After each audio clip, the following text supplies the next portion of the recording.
my screen so I don't see that. All right. So again, good morning. My name is Phyllis Grillo, and I am the chair of the CSU plus UC EPN, and I'm subbing in for Sam Camarena today, who is normally our MC for these events. And welcome to the October Hot Topic. And our hot topic today is catering trends, fall, la la la la. And we have two distinguished catering experts from within our own ranks with us today, Mario Martinez with San Jose State, and we have Isaac Duarte from San Diego State. And I'm going to just kind of lay out how things are going to go today, and then we'll get right into it because we're all A-type personalities around here and like to get to it, get it done, and move on to the next thing. So Hot Topic follows a pretty good format. It's just a 1 hour opportunity for us to get together and talk about a topic that would be of interest to the network. We have just myself introducing the speakers, and then we'll hear from both of our speakers, and then there will be a Q&A session afterwards. So please, as the Mario and Isaac are presenting, please, if you have questions, drop them into the Q&A. The chat is available for you to talk to one another, but please don't put questions into the Q&A. And this is being recorded for posting to our intranet so that those network associates who can't be with us today because we all have crazy schedules will be able to watch it later on, and we can build our library. So without further ado, I'm going to go ahead and introduce both Mario and Isaac. So Mario Martinez is the current resident director manager. I'm sorry, the resident district manager at San Jose State. Mario earned his AA in hotel and restaurant management and culinary arts from Diablo Valley Community College. He has been with Compass Group USA for more than 11 years, holding multiple roles ranging from unit level executive chef, regional executive chef, and corporate executive chef. Previous to joining Compass Group USA Chartwell Higher Ed, he worked as the chef de cuisine at the Moss Room and at the Academy of Sciences Cafe in San Francisco, California, with renowned chef Charles Fan. He also worked with chef Mark Franz at Farallon Restaurant in San Francisco and Colucci's, I hope I pronounced that correct, restaurant group, and many other Bay Area top 100 restaurants. Mario is currently the resident district manager for San Jose State University with Chartwell Higher Ed, and so welcome, Mario. Next, our next presenter after Mario will be Isaac Duarte. He is the general manager of catering at San Diego State University, where he oversees the university's catering operations, ensuring high quality service and exceptional culinary experiences for a variety of events. With a passion for hospitality and a commitment to sustainability, Isaac has implemented innovative practices that enhance guest satisfaction while promoting eco-friendly initiatives. Before joining San Diego State, Isaac honed his skills at several renowned establishments, including the Hilton San Diego Bayfront, where he played a key role in managing large-scale events and conferences. He also served as the catering manager at a prominent local restaurant, where he developed creative menu options and built strong client relations. His extensive background in food service management combined with his leadership skills enables him to effectively manage a diverse team and deliver memorable dining experiences. And so I would now like to welcome both of you. Welcome, Isaac, welcome, Mario, and I'm going to turn it over to Mario to start us off. Thank you so much, and it's an honor to be here and be part of this group, this meeting today. My background is culinary, so I'm gonna do a lot of talking about culinary and catering related culinary. Recently, like you just shared, I was promoted to resident district manager here in San Jose, so I know the back of the house very well. I am still learning the front of the house and how to work with the different departments on the other side. So I didn't really retire my white coat, but I'm trying to support everybody here on campus. Anything that is food related, I am part of it. And today, for the hot topic and the fa la la la culinary section, I'm going to cover a couple of things that are very hot here in San Jose right now.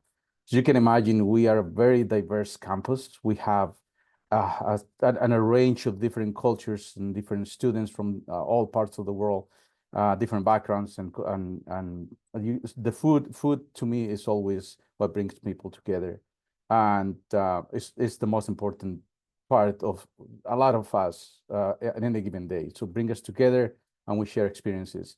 Our hot topic here is authenticity right now, just because we have so many students that share the same table but they all have different backgrounds and different taste buds and things like that. So our culinary team is being tasked, especially this year, on creating original, authentic menus for our culinary department that they can share with our clients. A lot of those clients are the student affairs students groups. Some of them are international students. A lot of them are, they live in campus almost year round. So what we're trying to do with catering this year in particular is focus on those groups and giving them an experience that they had at home when it comes to food. So unique ingredients that are original to their culture and cuisines. That's what we're focusing on. We're focusing on trying to establish that relationship with them through food, so they can feel like they can come to us and order our catering services, and they're gonna get the same experience as they would when they go outside or to a local restaurant that specializes on those type of cuisines.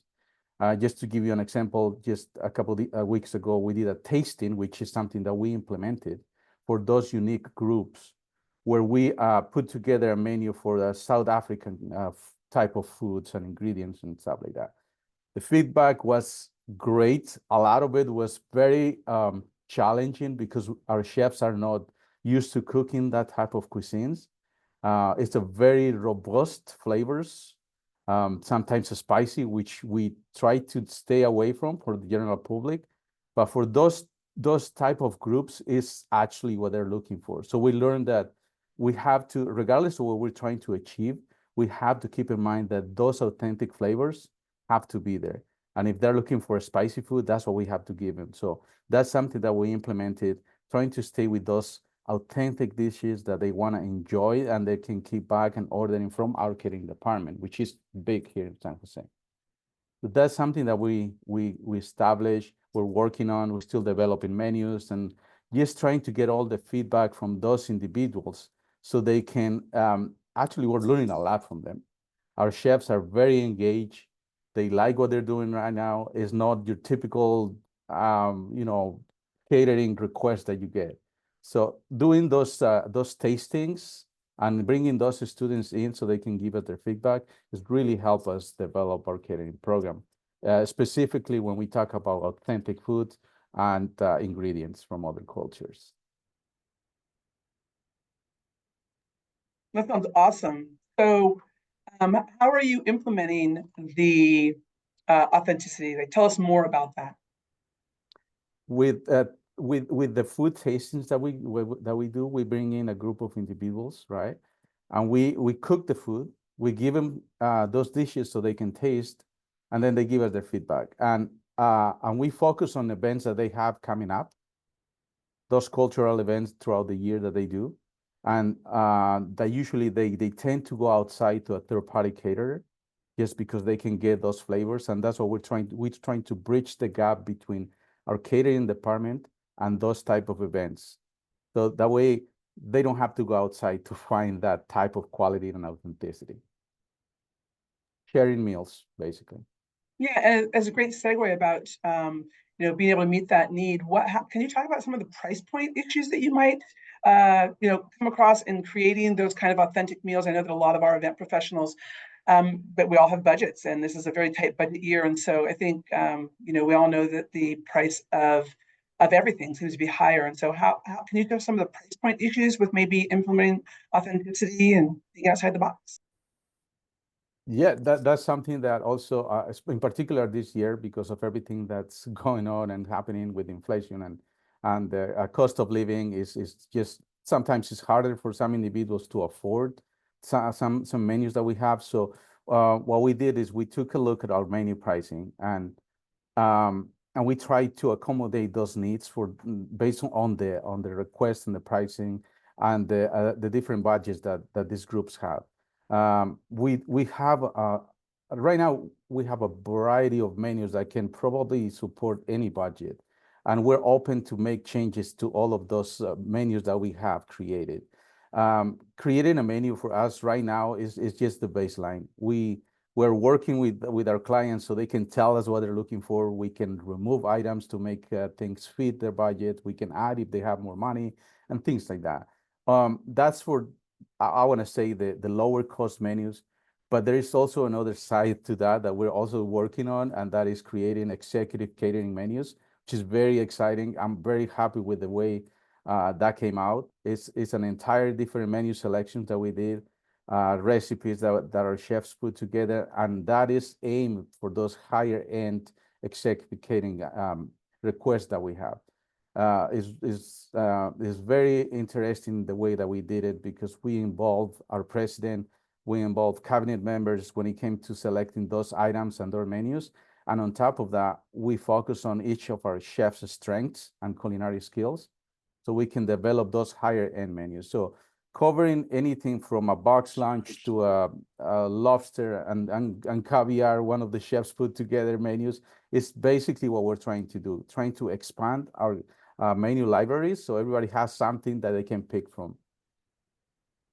I'll pause there for a minute. Yeah, that sounds great, because I think obviously a lot of our event professionals have to run that whole gamut, everything from something simple for student gathering all the way up to the presidential or executive catering. Can you talk to us about what kind of like food trends you're seeing? What's emerging in on your campus, and what kind of foods are your students asking for? I know authentic, but what kind of authentic? Like, I know diversity, but what kind of diversity? In particular, just because the demographics that we have here, a lot of Middle Eastern Indian food is big here on our campus, and authentic Latin Hispanic dishes. Those are the two biggest trends. There is a lot of restaurants around here that are very authentic and very good at what they do, and they're also culturally, effective. And that's what we're trying to do right now, trying to accommodate those needs. So those are the two big ones that we're focusing on right now. Those cuisines. Okay, those sound delicious. And earlier we were talking about how we want to talk about food, and it's right before lunch. So I'm sure everyone will be very hungry as they leave for lunch. But when you are working with groups for authenticity, we know that there's been a rise in dietary restrictions and preferences. How do you address those when you're trying to remain authentic to a culture? Can you address that? Great point. That is something that when we work directly with the students in particular that are from other countries that they're looking for that authenticity, is easy. It gets harder when we're trying to incorporate the rest of the community. And that's where we have to include our dietitians, so they can make sure that they look at our recipes and everything else. And without affecting too much the authenticity of the dishes, remove or add or change some of the ingredients to those dishes. And that is the biggest challenge when you talk about authenticity. I mean, it's very hard to make a vegan pozole that is gonna taste like a pozole, right? It's like, oh my God, and you get those requests. So just trying to work with those recipes and making sure that you at least get the flavor profile that you're looking for without compromising the authenticity. A lot of trial and error. Yeah, I mean, I think all chefs are struggling with how to incorporate some of the dietary preferences and restrictions that are emerging more and more. And so I could imagine it'd be complicated and compounded by trying to remain true to an authentic recipe when you're going to have to sub out some of those ingredients. What about presentation and aesthetics in terms of the authenticity of the meal? Do you address that with your team, how it's presented? Because a presentation, we eat with our eyes as well as our tongue and our mouth. And so I'm just curious, do you address the authenticity through your presentation as well? That takes a little bit of a play on what you're trying to do, in my opinion, when it comes to catering and well-presented food. Some of the foods that we do are not really high-end per se. If you want authentic food, a bowl of pho is just a bowl of pho, right? Noodles and a nice broth, and it's rich with other ingredients.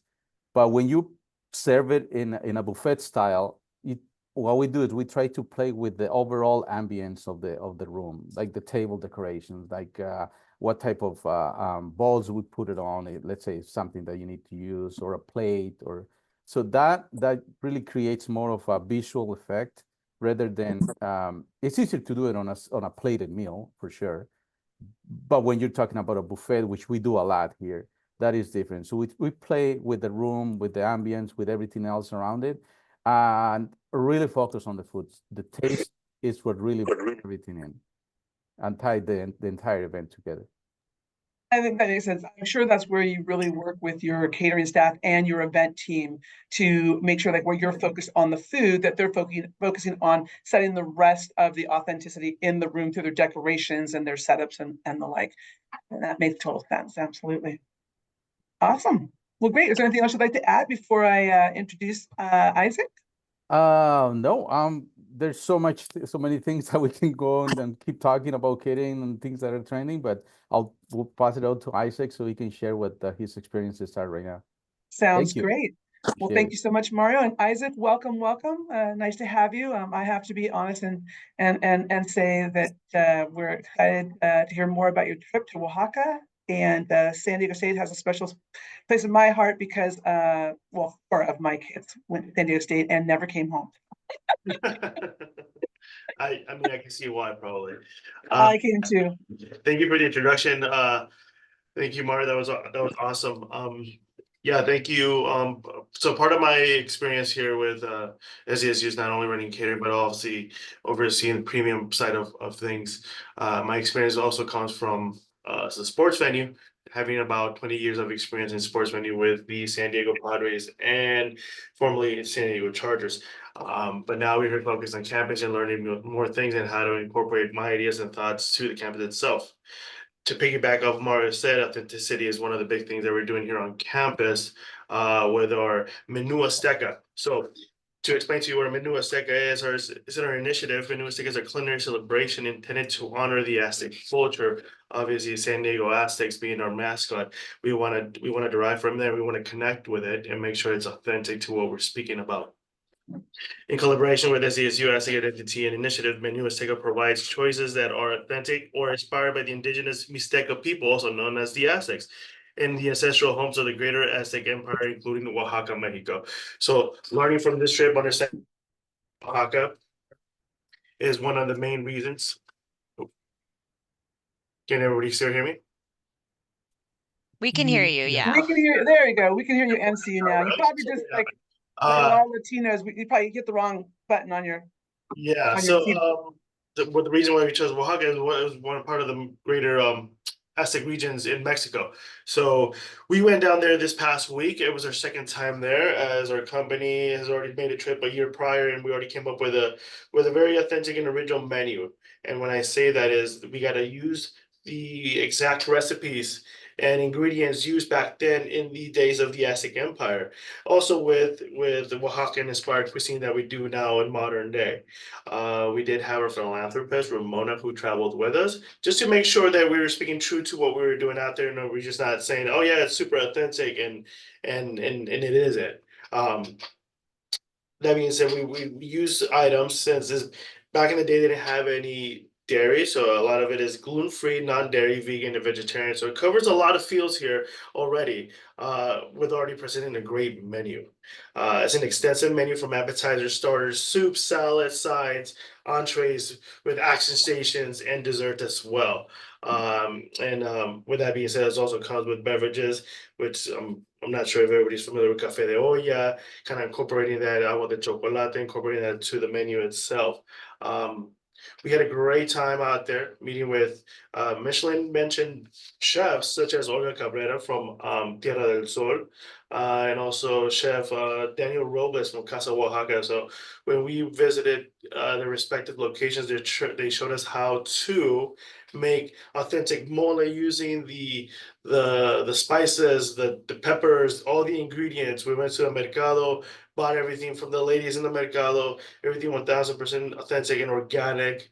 Brought it back to the restaurants and learned how to make the recipes there. So how do you? That sounds awesome. It makes me very hungry. I love mole. But how do you then take that authenticity where you go to the mercado, right?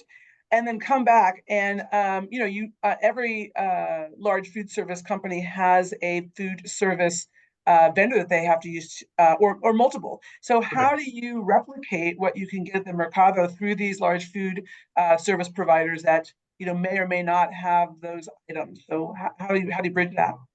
So luckily for us, we are pretty close to the border here. So some of the stuff some of the ingredients that we do order, we have to bring them in from down Mexico. The items that would potentially be able to cross the border, I would say. We use US Foods, our food and beverage purveyor, to deliver our product. We had a meeting with them in regards to what our specific needs were. Luckily for us, I want to say they're able to provide 95% of the spices and ingredients that it requires to make this menu happen. There are a few items that we still couldn't replicate or even bring in, so that's why we kind of left them out of the menu for the moment until we can find a solution for it. One of the very specific items that comes to mind is the chapulines. It's very big in Oaxaca, Mexico. For anybody that doesn't know what chapulines is, it's literally a cricket, a roasted cricket, just mixing the spices and herbs and all that good stuff. It's got a pretty earthy taste to it. It pairs with alcoholic beverages. I would say a nice cold beer would go really well. But it was very big out in the Aztec Empire, and it's still big in Oaxacan cuisine today. So that's one of the items that we still can't replicate, just because laws and rules that item can't cross into the United States at the moment unless we source it from here. But it's not really the authentic type. However, I'm hearing from our counterparts, our Snapdragon Stadium, that we located a place up in Northern California that is the authentic chapulín. So we're trying to see if that's the actual item so we can bring it down here.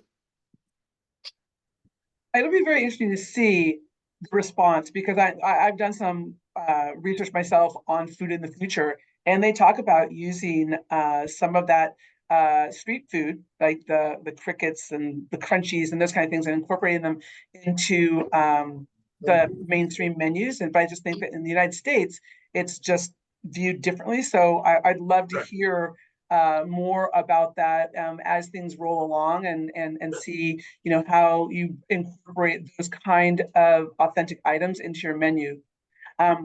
We do have a question both for Mario and Isaac, and I know we're a little bit ahead of time, but I think it's really important, that our associates, our network members, leave with something that says, Stephanie asked, can you please provide specific examples of what kind of authentic items are served, so that she can provide suggestions to our chef, right? So that's one of the things we want to give our event professionals, ideas that they can take back to their home campuses. So maybe just a little list of the types of dishes, maybe they're authentic, that you're serving, that you'd be willing to share, that they could then take back. Absolutely. If you don't mind, I can get started, Mario, on it. And whoever has a question and wants to reach out to us, to me here in San Diego State, we're more than welcome to email me, and I'm more than happy to share with you our menu Azteca. For example, I have various parts here, so I'm going to go down the list here for you. For appetizers, we serve ceviche de chamoy, empanadas fritas con epazote. Epazote is a plant. It could be with protein or non-protein, can just be straight with plant, and plátanos fritos. For starters, we have street corn, esquite, Oaxacan fruit platter. Soups, we have caldo de camarón. With salads, we have ensalada de tomates criollos and cactus salad. And the sides, we have all the different types of mole negros, rojos, verdes that come with the sauces and any ingredients that we do for our menu Azteca. For entrees, we got our chicken enchiladas, tamal Azteca, tlayudas, which are very big in Oaxaca. Hoja Santa quesadilla. If you never tasted an hoja Santa, it's literally a ginormous leaf, very earthy and minty. The flavors in it is quite extraordinary. I guarantee you that you haven't tasted anything like it as I haven't. And it's literally used in place of the tortilla. It's a big old leaf with cheese. Again, chapulín isn't put in there, or it can be up to your choice, and then you go at it, and it's a phenomenal flavor. It's really rich in the palate, and it's quite extraordinary. So anybody ever making a trip to Oaxaca, I encourage you to try that dish. We also have guajillo shrimp and conejo al oregano, so that's rabbit. Again, some folks are not too primarily that wouldn't be their main dish, but it is an interesting taste on it. Action station, we have mamelas and the tacos, of course. For desserts, we have chocolate azteca, tamales de piña, licuatole. Licuatole is an actual dessert derived from the Aztec Empire. for way back in the day. So this is a corn-based dessert with no sweeteners, no additive sugars or anything like that. It's just an interesting taste. It's kind of eating a tamal with a little bit of flavor on it, with just like the masa on it. And then obviously we have the churros to go with that. That's Oaxacan inspired beverages. We have café de olla, chocolate de agua, and we have a variety of cocktails that we use here on campus and also Snapdragon Stadium. One of the main ones being the Spiked Dragon, which is a cactus cocktail. That, well, that's a lot. And I would say one of the questions that we received was, could we get a list of these dishes? Because a lot of those we're not going to be familiar with, but I think seeing them would help us understand what they were. So if you'd be willing to maybe create a list or scan that menu, that's something that we could post to our internet site so that the attendees would be able to take a look at them and then take those ideas back to their chefs, that would be awesome. In our camera here, Jackie Fuller just posted in the link on the chat as well. Oh, so great. All right. Well, thank you. I went and looked for it, Isaac. I was like, thank you. Thanks, Jackie. Appreciate that. Yeah, that's awesome. Thank you so much. And I'll get that to Sam so we can get it posted to our internet site. So Mario, what about some of the dishes, specific dishes that you are serving up in your, goal to be more authentic? Well, something that we also did this semester, just so we can cover our bases and be authentic as possible, is that we reach out to a local vendor, a local restaurant owner who has an Indian restaurant down the street from us. Super authentic. So all of the dishes that we have him prepare here are from his restaurant. So we basically give him a station at one of the student union locations, and now they're producing authentic naan breads and a lot of different curries, and the rices are just amazing, and the dals and samosas made from scratch, and all of those dishes that some of our chefs are not really familiar with, and the flavor profiles, and that's what our students are looking for. So instead of us kind of like trying to do it, we reach out to someone who is local, and we just gave him a location, took over that spot, and now they're doing amazing food for the students here. The feedback is just great. As a matter of fact, we're going to extend their invitation so they can continue throughout the semester. So it's just been very, very rewarding experience for us. Be able to not only give the students the authentic experience, but also to partner with some of our local restaurants that we have here, which is great. It really builds that community engagement with our students and our faculty and our staff, and with Charwells as well, because Charwells, we're a big company, part of Compass Group, and a lot of the misconception is that we are here just for the big corporation type of business, but on the other hand, we're trying to also promote the local partnership with our vendors and providing that experience that is really authentic. And I'm telling you, you go there and eat, and now it's like, wow, this is the real stuff. Well, I think having the local market is a great idea, because I think there's in California, we have such a broad array of food available to us because of the area that we live in. Heather had posted a question earlier about diversity and how at Cal State East Bay, they partner with a range of different food trucks. And by doing so, they're able to reflect the Hispanic and Filipino cultures on their campus. So can both of you talk about how you use food trucks on your campuses, and how you can make that happen, and how that worked for you? Here in San Jose, what we do on the food truck section is that during our football games, we give 4 food trucks that are all different in what the type of cuisine they do. We partner with them so they can stay throughout the season, the football season. At the campus level here on the main campus, what we also did this a couple of weeks ago is that we also allow one of those food trucks to take over another station so they can provide food for 4 days to the students. Those are 2 of the things that we're doing here. We're going to continue doing that, bringing food trucks not only the actual trucks, but bring in their staff so they can cook and produce the food on campus. Thanks. Isaac, how about for you? Are you using food trucks? Do you implement them? How does it work for you?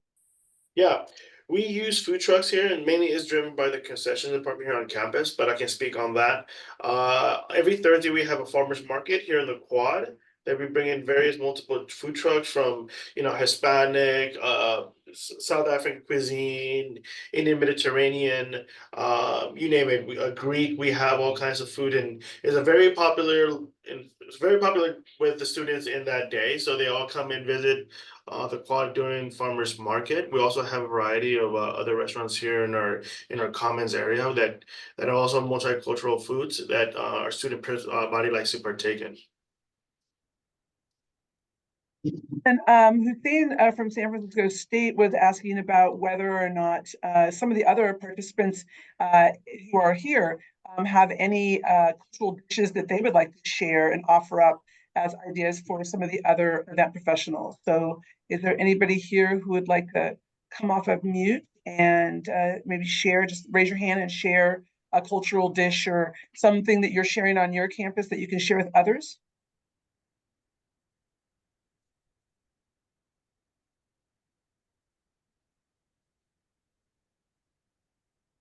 Okay. Well, while you're thinking about that, what about education? Like, do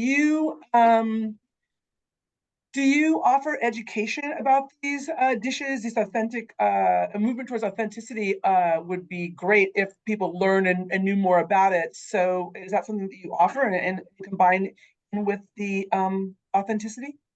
Yes, that is correct. Our campus does great jobs at sending out email blasts to everybody here on campus about it. Every month we hold in one of our big pods, the student union, cooking with the chef, where our executive chef is literally demonstrating different recipes to the student body and advertising menus such as Menu Azteca and anything else that we're doing here on campus in our restaurants. For catering, we're always promoting it. We're putting it out there, blasting it. It's become really popular for us with Live Nation because we hold a lot of concerts here on campus. We have 2 different venues, and a lot of these artists coming from the East Coast want to come to California and Southern California and try something authentic. So that's I think that's a perfect opportunity for Menu Azteca to make, to market that menu itself.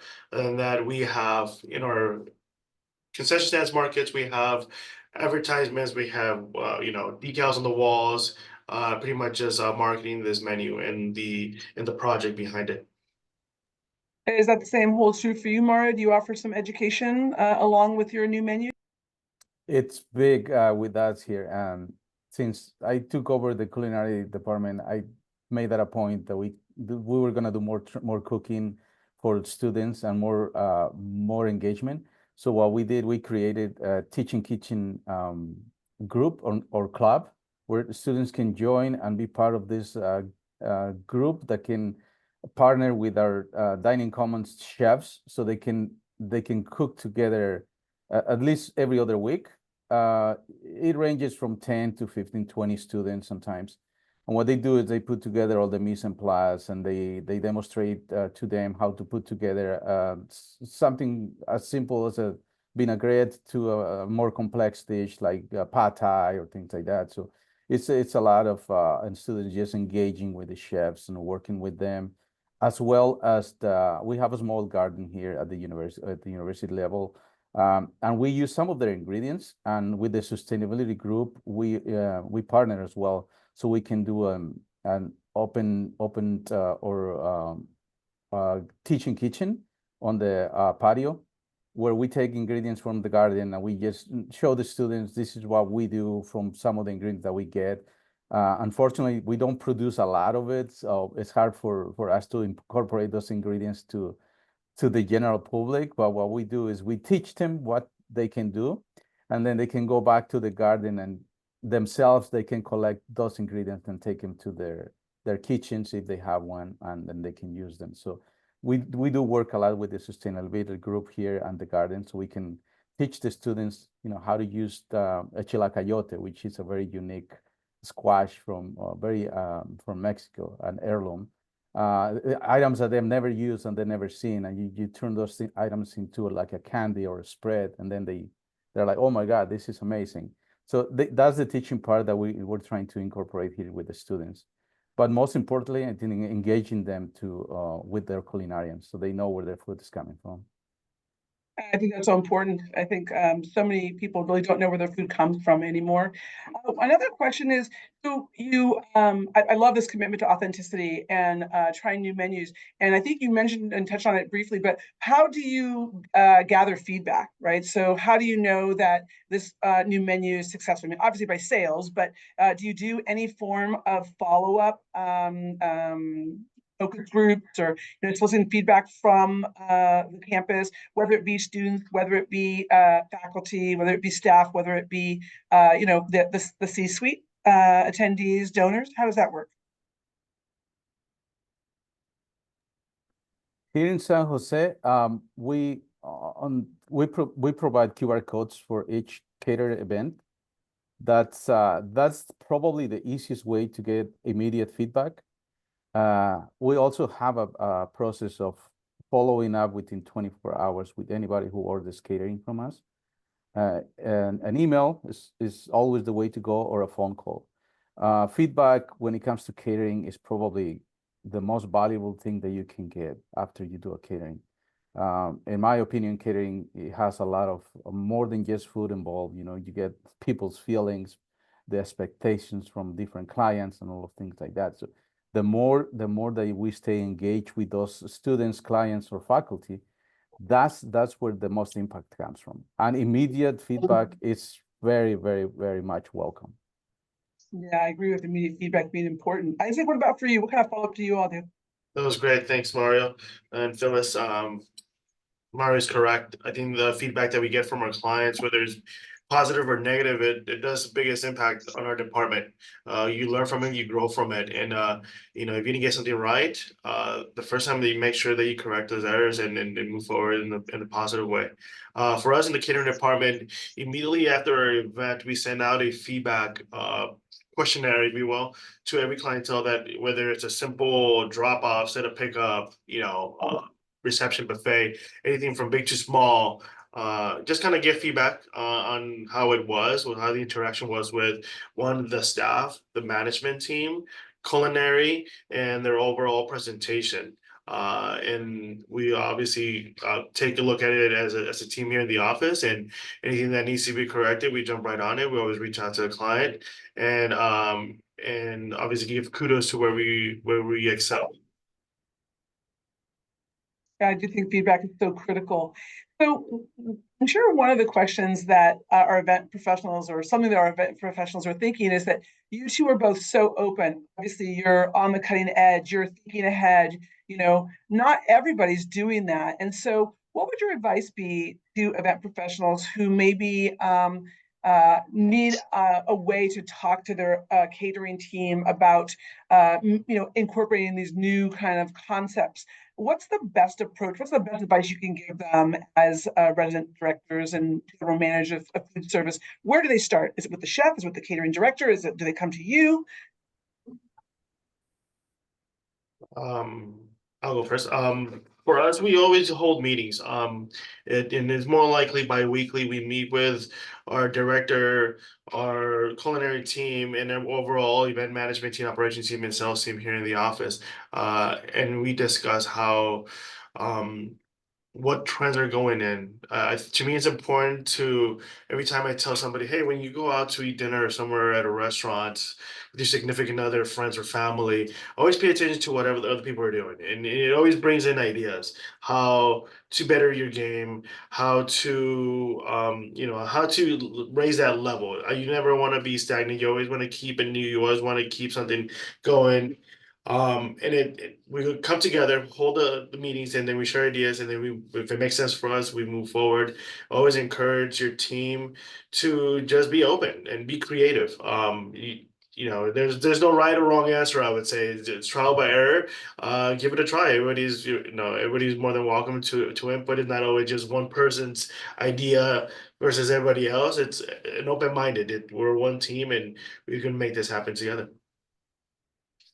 Good advice. Mario, what advice do you have to people who, are event professionals who maybe, want to approach their catering team, but don't really know how to start that conversation? Absolutely, and I love the way that Isaac used to put it. It's just the openness and open-minded. I'm living it right now with my catering department. It's being able to stay close to your clients and take any feedback that they give you with the best attitude that you can.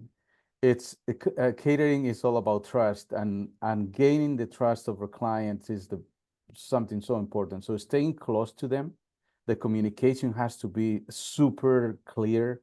We have to know, we have to ask all the right questions. We have to know is it that they're thinking, what is it that the experience that they want to give to their guests. It's a lot, and that's where our department right now is on the growing process of trying to understand. It's not just us providing the service, it's really figuring out what their clients really want. What is it? A lot of times they don't have experience on the food service industry, so we have to give them the solution to something that they probably don't even know what they're looking for. So questions, as many questions as you can, be as clear as possible. Always reach out, be friendly is big. Make sure that they whoever is reaching out doesn't feel like they're asking us for a favor. We're going to them with a solution rather than providing a service and everything else. It's just staying close to them and clear communication. Thanks for that. Okay, let's just not completely go off task, but we've talked a lot about food, but we know that with good food comes good beverage. So what about some authenticity in your beverage offerings? Are you offering, I know, many campuses have bars. A lot of times we're being asked now for, mocktails and other things. So along with your authentic food, are you also bringing some, some beverage to the table with that authentic food?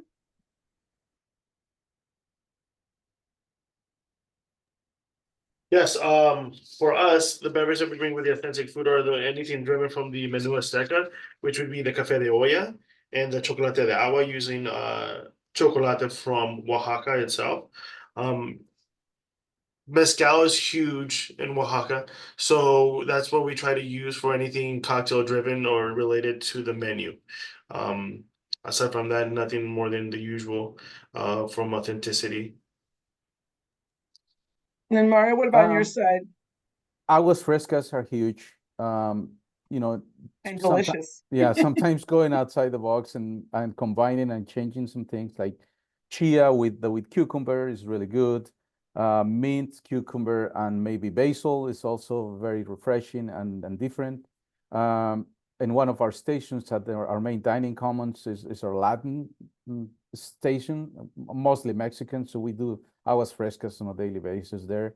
We also partner with someone local who produces nomsi. It's a type of they use calamansi to make concentrates of that, and we use that and we turn it into aguas frescas or lemonade. Instead of using lemon, we use calamansi and things like that. So we're just trying to look outside the box and see what is it that we can do different. Yeah, it's good. I like that. Thank you very much. I have another question. So can both of you please address how you are supporting vegan and gluten-free requests? So maybe not necessarily attached to the authenticity, but just in general, how are you, addressing this growing need on campuses? Sure. On our end, it's kind of become more of a norm, to be quite honest. It's more gluten-free, vegan, vegetarian than regular dietary needs here on campus. So we incorporate that to every single menu that we do in our standing catering menu and our customized menus. We always provide a gluten-free, vegan, or vegetarian option with everything that we serve. So we cover everybody across the board. Sorry, before you go, Mara, I just want to ask a quick question. So, do you do that automatically, or does that have to be requested? So, let's say that someone requests a dish, but it's not necessarily a vegan or gluten-free. So, do you do equity? So, if you're going to have a I'm just gonna say I'm Italian, sorry, a lasagna, right? And do you automatically include a certain percentage that's going to be gluten-free? So you would do it gluten-free, or does that have to be requested? No, we would have to ask for a request first, just to kind of get an idea how many folks are going to be attending that have dietary needs. And then we'll make off of the original menu, we'll make that percentage for gluten-free, vegan, vegetarian. Great, thank you. All right, Mario, I'm so sorry. How are you supporting vegan and gluten-free requests on the campus of San Diego? I mean, San Jose State. Oh, on our catering side, it's a little bit different. It has to be requested, and that of course our chefs then use their creativity to come up with dishes, and there is a lot of dishes that can be prepared vegan, vegetarian, using plant-based or proteins and things like that. At our main dining hall, we have a designated gluten-free station and a designated vegan vegetarian station. So that's something that we're doing. But I believe that the vegan or the individuals that are looking for a substitute for animal protein, I've seen more that they don't want to utilize the plant-based items that are out there. Like, for example, if you want a vegan meatball and you use Beyond Meat or Beyond something, that they try to stay away from that nowadays and rather use like lentils or something else that is not really looks like meat or anything like that. So I think that side of the industry is kind of changing right now, and not too much looking for the substitute for the protein looking patty or something like that, but rather what is it really vegan, vegetarian, that I can get all the nutrients that I can get without something that is processed. I think that's something that is pretty cool that is happening right now. Yeah, I agree. I was just going to ask that question. So I really think that it's more of a movement away from processed food. And so how are both of your campuses handling that move away from processed foods to whole foods? Because I think I see that happening as well.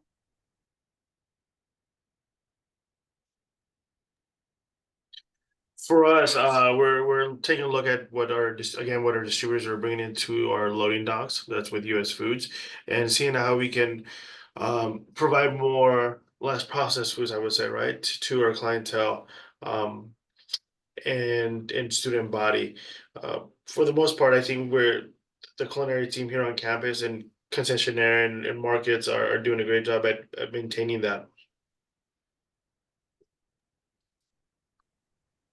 For us here in San Jose, I think we're trying to find a balance right now. We have to have those processed items for for obvious reasons, but we also have to expose our students and faculty and everybody else to all of those items that are freshly made, scratch made, and things like that. So just making sure that they're in front of the processed items is just one step to get it done. Okay, good. And then how and what do you see the future of catering? How do you see it evolving in the next few years? What direction do you think that we're going in? So what can event professionals be looking towards as they, plan for 25 and 26? Very good question. I think where we're evolving is what can the student body get more of and pay less, right? Which is becoming a little bit more difficult now with the inflation, the higher cost of goods. As Mario mentioned, just finding the balance there and what we can provide. Grab and go meals are becoming a little bit more popular here on campus. They want something hearty, they want something healthy, but they don't want to pay a lot for it. Respectively so, yes, things are expensive. Currently, San Diego is the most expensive city in America. So things are going to come with a little higher price. And we just got to, we keep meeting as a team just to kind of find the balance and what we can provide for our student body, clientele, and anybody outside from the campus. I'll say that the way I look at it is that the more and more our clients are looking for value and what is it that they're getting when they go outside and order food. If it's a cater event, they wanna make sure that they're receiving the best product and going back to budget and cost and everything for their money. So just being effective with menus and how we can implement that to give them the most value for their money. I mean, that makes sense. As we started, we all know that budgets are growing tighter and tighter, and so I totally understand how that makes sense. Mario, I think I mentioned to you before the meeting that maybe you might have a case study or an event that you'd like to share. I know, Isaac, I didn't get a chance to drop that into you, so I'll go to Mario first. But do you have an event or a case study or something that's in your mind that where you really felt like the offerings were well done, and just kind of walk us through that event in terms of how you got to that point. Like, did it come from the event professional? Did it come from the catering team? Did you work as a team? How do we get to that point where we have these incredible events? And just kind of talk us through maybe a recent event, or it can be something that happened last year, or something you're planning that you want to talk about. Always good to hear real situations. Great. I'm gonna try to answer that, in probably I'm gonna change it a little bit just because we're trying something different here, and it's related to food insecurity, and we're trying to create a zero food waste catering program where we can allow the students to come in and get any leftover food from our catering events. And as long as our clients are okay with that, we can provide like to-go boxes or things like that. And we're going to be implementing a text method of text serve alert, so they can get a text, let's say tomorrow at 7 p.m. when we finish one of our caterings and we have some leftover food, so they can, within an hour of the last after the event ended, they can come in and just grab some food, because that's something that we're focusing on right now, on zero food waste and food insecurity. It's a big topic here on campus, and I think that using our catering to achieve that is an easier way to just do it, just because we're already there. The food's already prepared, reaching out to the students, hey, come and grab something, and I think that that's something that is going to drive more value to this university when it comes to catering. Definitely think that food insecurity across campuses is a rising need. We ourselves at Cal State Monterey Bay have a couple of different programs that we've implemented over the years. But before talking about that, Isaac, what about for you? Do you have a case study or an issue or something you'd like to share with us? Or do you want to, I don't know if you all are having the same situations with food insecurity, if you want to tag on to what Mario was saying. No, I think just following up with Mario, we do a zero waste effort here on campus as well, where everything's obviously biodegradable, compostable for our staff as well. Just to-go containers, we do the same thing. For anything that's left over, anything is going to be composed anyhow. And also an efforts to Aztec Rocks Hunger. That's an effort that we do here on campus. We make sure that the student body is being fed for a month for the event. And then we go from there. As far as I think the other part of your question was, what event have we had that it was great feedback or something like that? I'm sorry. What was that Yeah, first? just something that you wanted to share about how an event that you felt like really came to fruition in a way that you felt really good about it, and kind of just talk about how you got to that point. Because again, all of us are all working with our caterers and our teams and just trying to figure out how to make that happen. Yeah, I want to say that all of them, just kidding. It would be all the events that we do here. One event that comes to mind specifically just happened last year. And I think it was a big step forward for not only the event department here on campus, but campus in general. Ever since coming here, for my background, I've done large events, whether it's 4,000, 5,000. The largest catering event that I've orchestrated and organized was 20,000 people. That was for Cisco Live at the ballpark at Petco Park. We literally used the whole entire venue to make that event happen, kind of more like a game day. In that sense, my experience with large events is pretty strong. We had an opportunity where we had the Cajon Valley School District, which is all the school districts here in part of San Diego, which is elementary, middle school, and high school. They wanted to have their beginning of the semester meeting here in our arena. Within it being said, they wanted it to be catered through us, right? So it was about 3,000 folks. Something that this campus hadn't been yet too keen on like having larger events. So with the expertise that I was able to provide to the team, meeting together, because we weren't going to be able to hold it just by the catering department. So we utilized our concessions department to help out as we utilize our concessions windows at the Viejas Arena to make that event happen. Collaborated with all the chefs here on campus, with the event and catering team, coming together, putting a menu together that's going to be one, hearty, delicious, right? But also grab and go, because that's what the client wanted, making sure that we're not holding back anybody. It's a bunch of grab and go items that people are gonna be able to pick up from a buffet line and keep it moving because they had to go and sit them down in the arena. So coming together collectively and putting minds together and coming up with new concepts that we've never done before was my first time that it felt like I worked with everybody here on campus in the dining department to make it happen. And it was an extraordinary event. Everything went well. The client was extremely happy, and they're looking towards returning again in the near future as they make their little different stops and destinations here in San Diego. So I think that's one of the events that stands out the most for me. And I was in it was successful, and I was really happy how it turned out and just the way it went and how everybody collaborated together. Awesome. Thank you so much for sharing. Thank you both. This has been an incredible opportunity to speak with you, to learn more behind the scenes about what makes catering tick and where we're going in the future. Really appreciate your time and your talent. Really, I think you've left us with really great information. And I'm definitely going to follow up on some of those items that we might want to be posted to the intranet.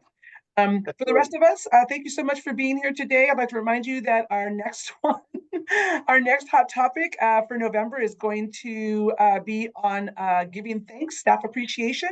We look forward to seeing you next month, and I know Sam will get the marketing out. But once again, thanks to everyone. Thanks, Isaac. Thank you, Mario.